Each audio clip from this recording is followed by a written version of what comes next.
बिस्मिल्लाहिर्रहमानिर्रहीम। अस्सलाम वालेकुम नाज़रीन, मैं हूँ साकिब बशीर। इस वक्त इस्लामाबाद हाई कोर्ट में मौजूद हैं। तोशाखाना फौजदारी केस से मुतल्लिक इमरान खान की जो दरखास्तें हैं उन पर फैसले का इंतज़ार किया जा रहा है। सुबह 9 बजे से फैसले का इंतज़ार किया जा रहा है। इस वक्त जब हम वीडियो कर रहे हैं तो 12 बज चुके हैं। सबसे पहले हम बात करेंगे कि सुप्रीम कोर्ट ऑफ पाकिस्तान में थोड़ी देर पहले समाअत हुई है। इमरान खान की दरखास्त जो है वो वापस ले ली गई है। उसमें हुआ क्या है एक्चुअली, वहाँ पे सीनियर सहाफ़ी सुहेल रशीद समा न्यूज़ से वहाँ पे उस प्रोसीडिंग में मौजूद थे और उन्होंने कवर किया। उनसे मैं पूछूंगा, उसके बाद हम फर्दर बात करेंगे कि इस्लामाबाद हाई कोर्ट से फैसला जो है वो कब तक आने का इम्कान है। अभी 12 बज चुके हैं जब हम ये वीडियो कर रहे हैं, तो इस वक्त तक फैसला नहीं आया। थोड़ी देर में फैसला जो है वो आने का इम्कान है। सुहेल रशीद साहब, आपका बहुत शुक्रिया, अभी सुप्रीम कोर्ट से यहाँ इस्लामाबाद हाई कोर्ट पहुंचे। सुहेल साहब, क्या हुआ अभी सुप्रीम कोर्ट में समाअत में, क्या हुआ? देखें, जो सब एक्सपेक्ट कर रहे थे उसके आज रिवर्स आज के डे का स्टार्ट हुआ है। सुप्रीम कोर्ट ने जब परसों आज के लिए केस को एडजर्न किया था तो इसलिए किया था कि हाई कोर्ट का तब तक आर्डर आ चुका होगा, ठीक है, और उसके बाद ख्वाजा हारिस को कहा था कि आप हमें बताइएगा कि मजीद आपको जरूरत है पिटीशन प्रेस करने की या नहीं। लेकिन हाई कोर्ट का फैसला नहीं आया हुआ और वहां पर केस, हालांकि सुबह कल 3 बजे से महफूज है। हाँ, आज उस बेंच के पास एक ही केस था और उसने 9:30 के बजाय 11 बजे का टाइम रखा हुआ था और उससे भी कुछ मिनट ऊपर स्टार्ट हुआ। तब तक यहाँ से फैसला नहीं आया हुआ था। तो कोर्ट ने बड़ा कैटेगरिकली पूछा कि आपको हाई कोर्ट से कोई रिलीफ मिला या नहीं। उन्होंने कहा जी कोई रिलीफ नहीं मिला, फैसला महफूज है। ठीक है। उसके बाद कोर्ट ने ये ऑब्जर्व किया कि जी ज़ाब्ता फौजदारी की 526A के तहत जब तक केस ट्रांसफर करने की पिटीशन पे फैसला ना हो, ट्रायल कोर्ट केस का फैसला नहीं सुना सकती। ये बड़ी अहम ऑब्जर्वेशन थी और इस पे एग्री किया है इलेक्शन कमीशन के वकील अमजद परवेज ने भी, ठीक है, और ख्वाजा हारिस ने भी। तो जस्टिस यही आफरीदी ने ये रिमार्क्स दिए कि आज तो बात लगता है कि कानून से आगे बढ़कर रजामंदी की तरफ चली गई है। अच्छा। दोनों फरीकैन की रजामंदी। तो अमजद परवेज ने उस पर कहा कि मैं रजामंदी की बात करूं तो ख्वाजा साहब कोई और मतलब ले जाते हैं, तो इसलिए मैं वो नहीं कर रहा। लेकिन कहने की बात यह है कि सुप्रीम कोर्ट एक फ्यूटाइल किस्म की एक्सरसाइज थी, ला हासिल किस्म की। ये शायद ख्वाजा साहब को भी पता था कि वहां से स्टे ऑर्डर डायरेक्ट नहीं मिलना, ठीक है, जब पेंडिंग है केस हाई कोर्ट में। तो लेकिन उसके बावजूद वो सुप्रीम कोर्ट गए थे। शायद वो सुप्रीम कोर्ट से हासिल ये करना चाह रहे थे पिछले 3-4 दिन में उन्होंने जो मिनिमम हासिल किया जा सकता था, ठीक है, और मैक्सिमम भी जो हासिल किया जा सकता था, वो मैं इसलिए कह रहा हूँ कि अदरवाइज तो कोई ऑप्शन था नहीं। यहाँ पे तो सारी पिटीशंस अलग अलग पड़ी हुई थी, ठीक है। उन्होंने पता नहीं कब फिक्स होना था, वो आप बेहतर जानते होंगे, ठीक है। लेकिन सुप्रीम कोर्ट जाने से इनको एक फायदा जरूर हुआ कि यहाँ पे वो पिटीशंस इकट्ठी सुनी गई, फिक्स हो गई। वो 19 सितंबर के लिए मुकर्रर, हाँ 19 सितंबर के लिए मुकर्रर थी। अब वो फिक्स हो गई, उनको सुन भी लिया गया। अब फैसला बताएगा कि इसका उनको फायदा हुआ है या उनको नुकसान हुआ है कि सारी एक साथ मिला के या तो खारिज हो गई। लेकिन मेरा ख्याल है कुछ दरखास्तें तो उसमें ऐसी हैं कि जो ऑल टुगेदर खारिज होने वाली नहीं है। बहरहाल कोर्ट की सवाबदीद है, लेकिन सुप्रीम कोर्ट ने इस मामले को वापस लेने की बुनियाद पर निपटाया है। ख्वाजा हारिस ने कहा कि हम इस पिटीशन को अब यहाँ प्रेस नहीं करना चाहते, ठीक है। अमजद परवेज साहब ने भी यही कहा कि जी अब फैसला आएगा तो ही ट्रायल कोर्ट फैसला सुनाएगी। तो इस पर सुप्रीम कोर्ट ने यह कहा कि फिर तो बात ही खत्म हो गई, हाई कोर्ट के फैसले का इंतजार कर लेते हैं। तो ख्वाजा हारिस ने कहा कि हम यहाँ पे अपनी मजीद अब दरखास्त को प्रेस नहीं करना चाहते, जिस पर वापस लेने की बुनियाद पर इसको निपटा दिया गया है। लेकिन अब देखें हाई कोर्ट से क्या फैसला आता है। सुप्रीम कोर्ट से स्टे तो इनको नहीं मिला, लेकिन कुछ दिन मेरा ख्याल है इस सारी एक्सरसाइज में ये निकालने में कामयाब रहे हैं, ठीक है। और अब D डे स्टार्ट हो चुका है। आज यहाँ से जो भी फैसला आएगा उसके बाद अगर ट्रायल ना रोका गया, मतलब यहाँ पे जो उनकी पिटीशन है उसमें से अगर आप ज्यादा बेहतर जानते हैं, अगर उसमें मैं एक सवाल आता हूँ, यहाँ पे जो पिटीशन है, आप मुझे सिर्फ एक सवाल का जवाब दें। अगर ये यहाँ से फॉर एग्जांपल इनकी सारी आज जो है वो दरखास्तें खारिज हो चुकी होती सुप्रीम कोर्ट की समाअत से पहले, तो क्या आपको लगता है आज की सुप्रीम कोर्ट की समाअत मुख्तलिफ होती? बिल्कुल मुख्तलिफ होती। सुप्रीम कोर्ट ने इस केस को रखा ही आज के लिए इसलिए था, इसको मेंटेन भी किया था। और पिछली समाअत में जस्टिस यही आफरीदी ने ये रिमार्क्स भी ये थे कि अगरचे आपकी दरखास्त सुप्रीम कोर्ट में नहीं बनती इस वक्त, ये मामला हाई कोर्ट में पेंडिंग है, लेकिन हम सूरत हाल को समझ रहे हैं, सूरत हाल को समझ रहे हैं। इशारतन उन्होंने कहा था कि आपके साथ जो हो रहा है उसको हम देख रहे हैं, ठीक है, इसलिए हम इस दरखास्त को मेंटेन कर रहे हैं और इलेक्शन कमीशन को नोटिस जारी करके परसों का दिन रख रहे हैं। मीनवाइल कल हाई कोर्ट ने इसको सुनना है। हाई कोर्ट से हम तो समझते हैं कि आपको बेहतर ऑर्डर मिल जाएगा और शायद आपको यहाँ पे इस पिटीशन को प्रेस करने की जरूरत ना रहे। परसों आके आप बताइएगा कि आपको ये पिटीशन प्रेस करनी है या नहीं।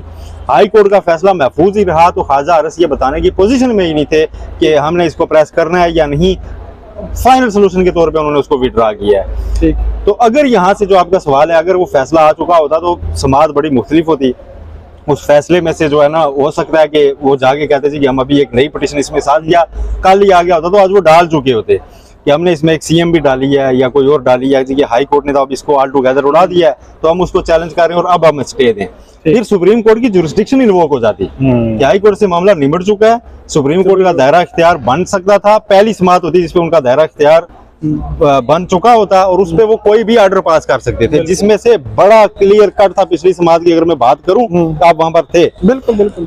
कोर्ट ने स्टे ऑर्डर दिया नहीं था, लेकिन उनकी मंशा यही थी कि ये ट्रायल ऐसे नहीं चल सकता, अभी हक के दिफा खत्म नहीं हो सकता एक दिन में। उनका ये भी बिल्कुल उनका जो रिएक्शन था वो यही था कि ये कैसे आप कह सकते हैं कि एक दिन में हक के दिफा को खत्म कर देगा। तो अगर ये सारा मामला यहाँ से कल निपटा होता तो आज सुप्रीम कोर्ट से मैं जहां तक समझता हूँ कि स्टे हो जाता और ये प्रोसीडिंग्स, छुट्टियां भी चल रही हैं, जजेस में जस्टिस यहिया अफरीदी खुद दस्तयाब नहीं है दूसरे मिलिट्री कोर्ट्स वाले बेंच के लिए, इसमें भी नहीं होने थे, और फिर ये केस फिक्स होता कोई महीने 1.5 महीने बाद, तो एक लंबा रिलीफ और स्टे मिल सकता था इमरान खान को, जो उन्होंने खो दिया है क्योंकि यहाँ से फैसला नहीं सुनाया गया था। अब यहाँ से फैसला आज सुनाया जाएगा तो अगले 2 दिन सुपीरियर हुकूमत में छुट्टियां हैं, लेकिन हुमायूं दिलावर साहब की कोर्ट खुल दी है सैटरडे को, तो वो कल कुछ भी कर सकते हैं अगर तब तक सुप्रीम कोर्ट का स्टे ना हुआ तो बजायर सारा जो मैं ये तो नहीं कहता डिज़ाइन, लेकिन जो इवेंट्स की तरतीब है ना उसको रखें तो यही लगती है कि आज की सारी इस अब तक की कार्रवाई से इमरान खान को फ़ायदा नहीं हुआ, नुकसान का इम्कान रोशन हो गया। अच्छा, एक चीज़ जो है थोड़ी सी डिफरेंट है, मतलब मैं एज ए कोर्ट रिपोर्टर आपसे पूछूंगा कि इतनी इम्पोर्टेंट सिचुएशन है, एक हिजान है, सेशन कोर्ट जो है कल भी उस सेशन कोर्ट ने 4 समातें की, एक दफ़ा जरन, दूसरी दफ़ा, तीसरी दफ़ा, यहाँ पे वो कर रहे हैं अपना दलाइल दे रहे थे, इलेक्शन कमीशन के वकील भी, इमरान खान के वकील भी, उधर जज साहब 1 घंटे के बाद घंटा दे रहे हैं, घंटे के बाद घंटा, आए जी नहीं तो आपका राइट क्लोज हो जाएगा और 1 साइडेड फैसला जो है रिजर्व हो जाएगा। और उसके बाद बहरहाल 4 बजे उन्होंने ये कहा कि नहीं हम दूसरी तरफ को सुनेंगे। और तो ये जो फैसला मतलब महफूज वाला मामला है, मैं एग्जैक्टली उस पॉइंट पे आना चाह रहा हूँ, कितनी इंपॉर्टेंट सिचुएशन है, तो उसमें शॉर्ट ऑर्डर का भी तस्वर है कि शॉर्ट ऑर्डर दे दें कोई, मतलब ऐसी सिचुएशन में, और जी कोर्ट रूम में आप ऑर्डर अनाउंस करके उठ जाएं कि हम इसका रिटन ऑर्डर जारी करेंगे, डिसमिस कर दें, अलाउ कर दें, जो भी अगला पार्टी जाने, उधर ही बैठे, जजेस नहीं लिखवाते ऑर्डर लिखवाते हैं। और इतनी अहम सिचुएशन जब है जो होता है ना किसी का इंसाफ का हक मुतासर होने का, अगर आपके सामने हो जाए कि यार इस बंदे के साथ ज्यादती हो जाएगी अगर मैंने डिले किया, तो कोर्ट्स फौरन ऑर्डर पास करती हैं, इसी कोर्ट से होते रहे हैं। बिल्कुल ठीक है, उधर ही होते हैं, उधर ही डायरेक्शंस दी जाती हैं, उधर ही रोका जाता है। एटलीस्ट इसमें से किसी का कुछ नहीं जाता अगर 2 दिन 4 दिन के लिए स्टे कर दिया जाए। बिल्कुल तो वो भी नहीं किया जाता और फैसला महफूज रख के उसको पहले इंफ्रक्शंस कराया जाता है सुप्रीम कोर्ट से, इधर उधर से। ये इन चीज़ों पे डाउट्स उठते हैं, जो पॉलिटिकल नेचर के केसेस होते हैं उनमें सवालात होते हैं, उनको नहीं रोका जा सकता, उसमें पूरी तारीख में होते रहते हैं। माजी में भी जितने केसेस हुए उस पर कोर्ट्स को मुतात होने की ज़रूरत इसलिए होती है कि कोर्ट्स अपने दिफा में फिर कुछ पेश नहीं कर सकती, ना इनका कहीं ट्रायल होता है, इनका ट्रायल सारी जिंदगी तारीख की किताबों में होता है, मीडिया पे होता है, इसलिए इनको अपना आप साफ शफाफ रखना बड़ा ज़रूरी होता है।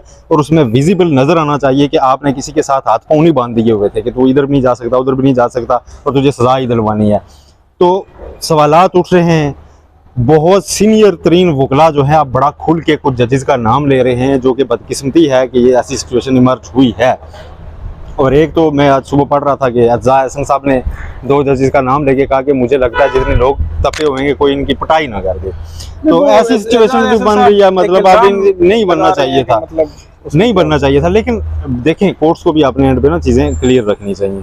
कोई क्वेश्चन क्यों करे जी, एक बात है ना, डायरेक्शन मौजूद नहीं है तोशाखाना में, हुमायूं दिलावर साहब के पास कोई डायरेक्शन नहीं है, ना सुप्रीम कोर्ट की ना। अच्छा, इसमें डायरेक्शन में मैं बड़ी इंटरेस्टिंग बात आपको बताऊं, आप भी एग्री करेंगे, आपने ट्रायल कवर किए हैं, डायरेक्शन भी हो तब भी हफ्ते में 2-3 समातें होती हैं, यहाँ बगैर डायरेक्शन के ये समातें हो रही हैं जी। डे टू डे अगर समात भी हो तो सैटरडे को एटलीस्ट समात नहीं होती। पनामा ट्रायल जो है ना सबसे रिसेंट एग्जांपल है, सबसे बड़ी एग्जांपल है, उसमें सुप्रीम कोर्ट की डायरेक्शन मौजूद थी कि इतने टाइम में फैसला करें।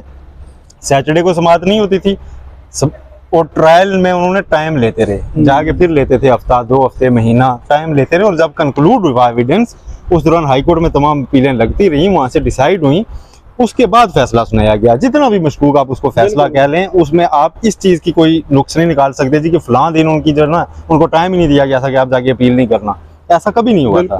वो जाके अपील भी करते थे, रिकॉर्ड वहां से उधर भी चला जाता था, वापस सारा किया कुछ जाता होता था, रहता सारा कुछ होता रहता था। और टाइम बाय किया जाता रहा सुप्रीम कोर्ट से, और हाई कोर्ट से भी माजी में टाइम लिया जाता रहा है कुछ केसेस में जिनमें डायरेक्शन होती थी। तो इस केस को तो हम डिस्कस भी क्यों करें, क्योंकि इसका तो डायरेक्शन मौजूद ही नहीं है। आप वेट कर सकते हैं, आपके पास उसी कोर्ट में और भी अहम केसेस पड़े हुए हैं। गिलानी साहब का केस पड़ा हुआ है, कंप्लेंट्स पड़ी हुई हैं, उनको आप डेली नहीं सुन रहे, तो इस केस को डेली क्यों सुन रहे हैं? तो विदाउट डायरेक्शन, जज बशीर साहब का भी तारीख में कह सकते हैं मुझे सुप्रीम कोर्ट की डायरेक्शन थी कि इतने अरसे में फैसला करना है, हुमायूं दिलावर साहब ये भी नहीं कह सकते। बहुत शुक्रिया सोहेल रशीद साहब, आपने बड़ी तफसील के साथ बताया जो इस केस से जुड़े और जनरली जो प्रैक्टिस है केसेस सुनने की, और जनरली जो ओपन कोर्ट्स या जो फैसला महफूज करने के हवाले से या सुप्रीम कोर्ट में आज क्या हुआ है। तो नाजरीन, अभी हम इंतज़ार में हैं कि इस्लामाबाद हाई कोर्ट क्या फैसला करती है। तो इस्लामाबाद हाई कोर्ट में एक पॉइंट है दायरा इख्तियार का, उस पर फैसला आना है, ट्रांसफ़र एप्लीकेशन पे फैसला आना है, और तीसरा मामला है जो हक़ दिफा उनका परसों ख़त्म हुआ है, उस पर नोटिस होंगे और उस पर डेफिनेटली स्टे होता है या नहीं होता, ये देखना है। मुझे दीजिए इजाज़त। सोहेल रशीद साहब हमारे साथ थे, अपने तफसील के साथ आपको बताया। अब फैसला जो भी आएगा वो भी हम आपको अपडेट करेंगे। Thank you.